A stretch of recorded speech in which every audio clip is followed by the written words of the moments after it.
wabarakatuh. Waalaikumsalam. Kami dari kelompok 2 akan melaksanakan tugas praktik bermain peran mengenai anak berkebutuhan khusus, yakni yang spesifik cerebral palsy.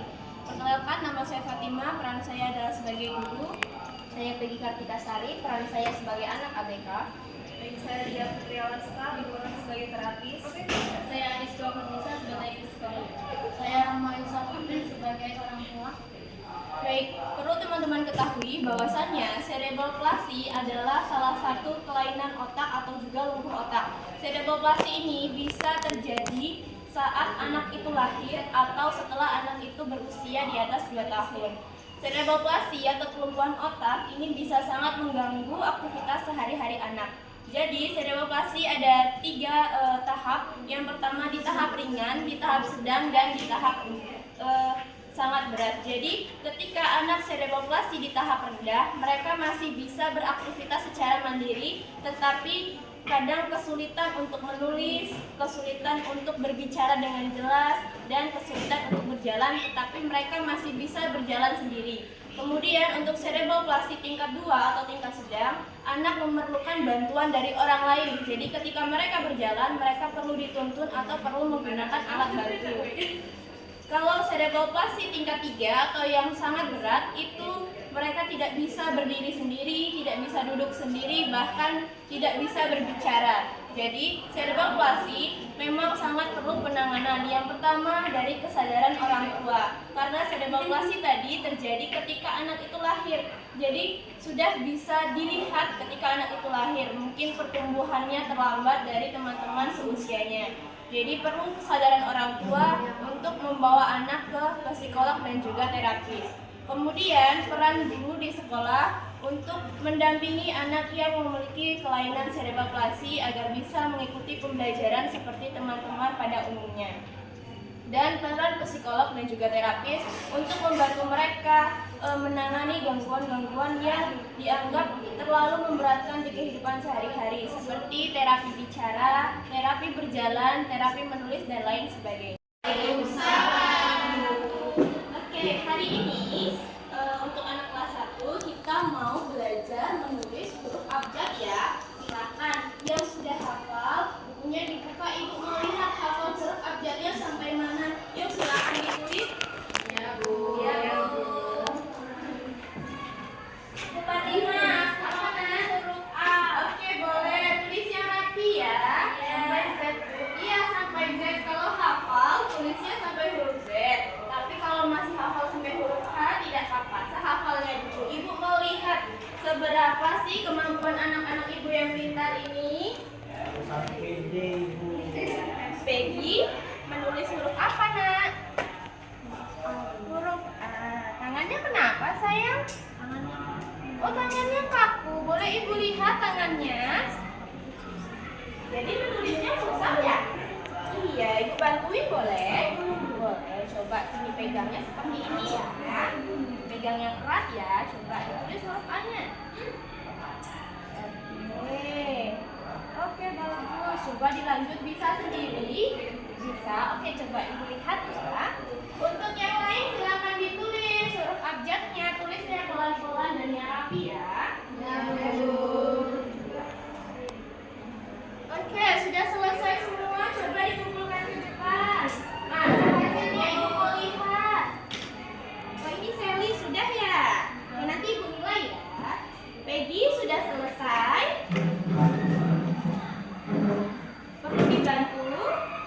Oke, sini ya, ibu bantu ya, pelan-pelan. Bisa? Oke, good. Oke, boleh duduk lagi. Yuk, pelan-pelan yuk. Jangan itu terkamu. Oke, ibu mau nilai dulu tulisannya ya. Oh, Peggy sudah selesai. Ini tadi punya siapa? Sally. Sally bagus. Dan hari ini sudah selesai dan boleh istirahat ya.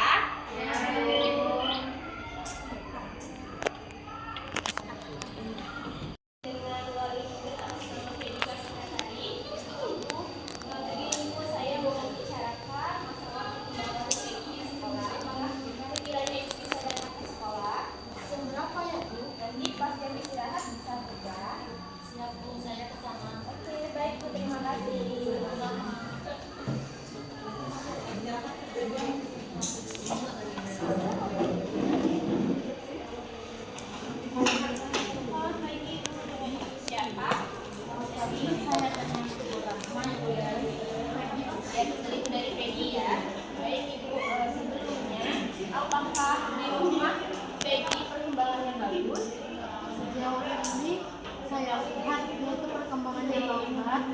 jalannya susah, ngomongnya juga nggak jelas, suka main sendiri gitu.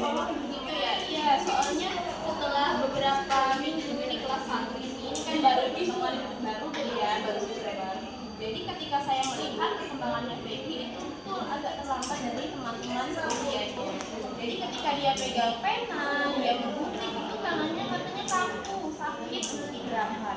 Dan kalau saya lihat ketika dia berjalan itu pun tidak seimbang. Nah, dari penglihatan saya, ini kemungkinan besar anak tersebut memiliki kelainan. Kalau dari pemikiran saya, mungkin ini indikasi mengarah ke cerebral palsy. Jadi lebih baik ibu datang ke psikolog ataupun terapis untuk memeriksakan anak ibu. Baik Bu, terima kasih sarannya.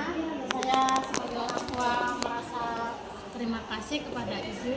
Saya permisi dulu ya Bu. Ya, terima kasih juga telah datang ke sekolah, sudah mau berbagi masalah mengenai Peggy. Saya harap pesan saya tadi dilaksanakan untuk membawa Peggy ke psikolog dan juga terapis. Baik Ibu, terima kasih waktunya. Saya permisi ya Bu. Iya, baik.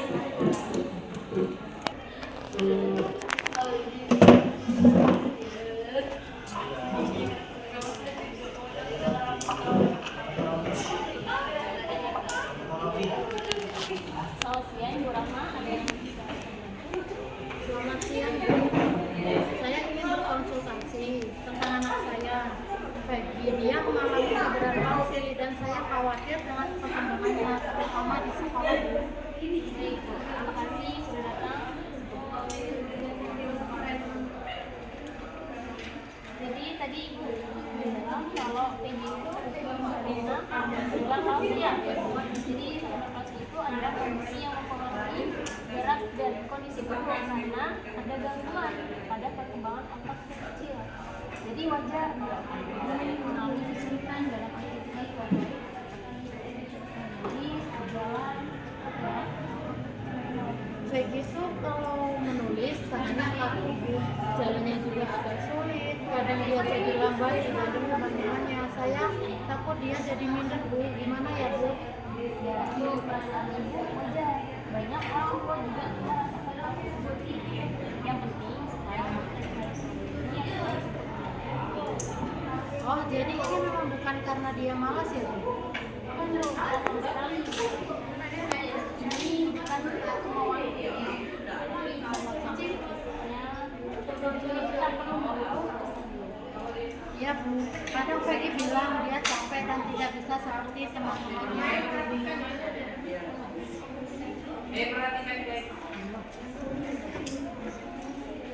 Kadang saya juga tanpa sadar membandingkan. Jadi kita bisa fokus pada hal-hal yang bisa kita lakukan ya Bu.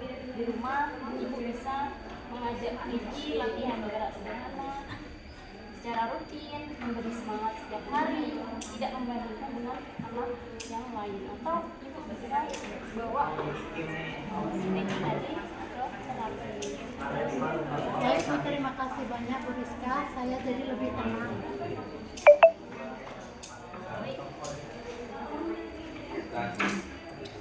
Sama-sama Bu Rahma. Soalnya cukup itu ya yang saya sampaikan kepada Ibu.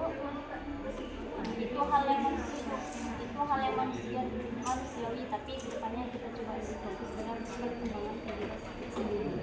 Baik Bu, terima kasih, kami permisi.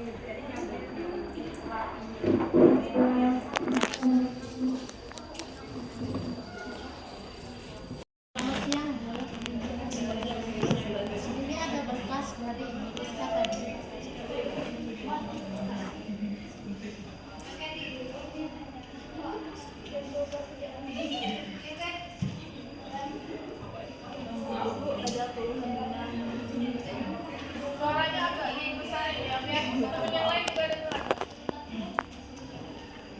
Anak ibu ada keluhan dengan cerebral palsy-nya ya? Iya Bu, dia susah berjalan, ngomongnya lambat, dan dia suka main sendiri.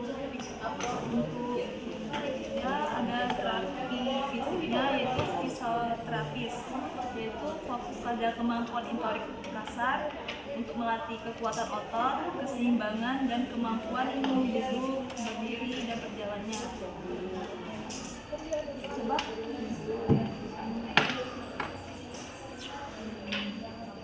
Kalau misalnya tangannya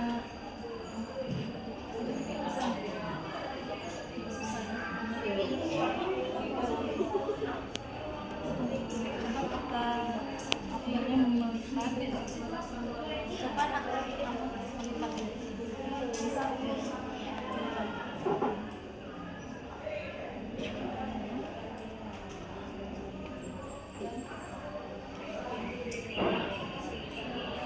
masih kaku sekali tangannya. Kalau misalnya belum pas,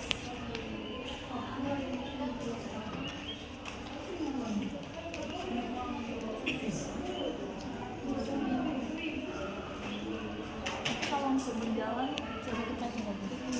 coba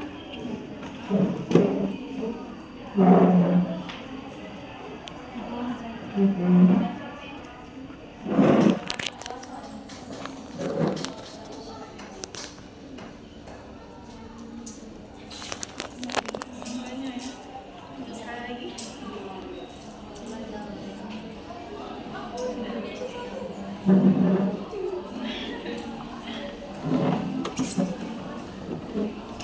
Anak ibu memang membutuhkan terapi sih, karena memang masih fokus sekali. Jadi ini kelanjutannya gimana ya? Untuk kelanjutannya nanti saya kabarkan untuk terapisnya. Nanti untuk terapi selanjutnya ada terapis okupasi, yaitu untuk fokus pada aktivitas sehari-harinya, biar dia untuk makan, berpikir, berpakaian, mandi, hingga menulis. Nanti saya kabarin lagi untuk jadwalnya. Terima kasih. Kamu permisi ya, Bu. Ini ada hadiah. Coba, bisa.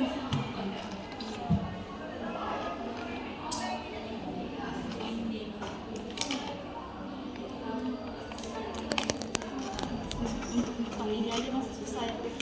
Memang perlu terapi. Tangannya masih kaku dan Boleh bawa pulang ya. terima kasih Bu, kami permisi. Video kami tadi dapat kami ambil kesimpulan bahwasannya anak yang memiliki kebutuhan khusus seperti cerebral palsy memerlukan perhatian yang lebih, terutama dari orang tua, guru, dan juga tenaga ahli. Jadi kiranya di kemudian hari kita menemui siswa kita yang memiliki kelainan seperti tadi, kita dapat mengajak orang tua untuk terbuka dan juga mau berkomunikasi agar dapat menindaklanjuti ke arah yang lebih baik, sehingga anak yang memiliki cerebral palsy dapat memenuhi haknya sebagai siswa dan juga haknya sebagai manusia untuk hidup sama seperti yang lainnya. Mungkin itu saja. Sekian dari kami akhiri. Assalamualaikum warahmatullahi wabarakatuh.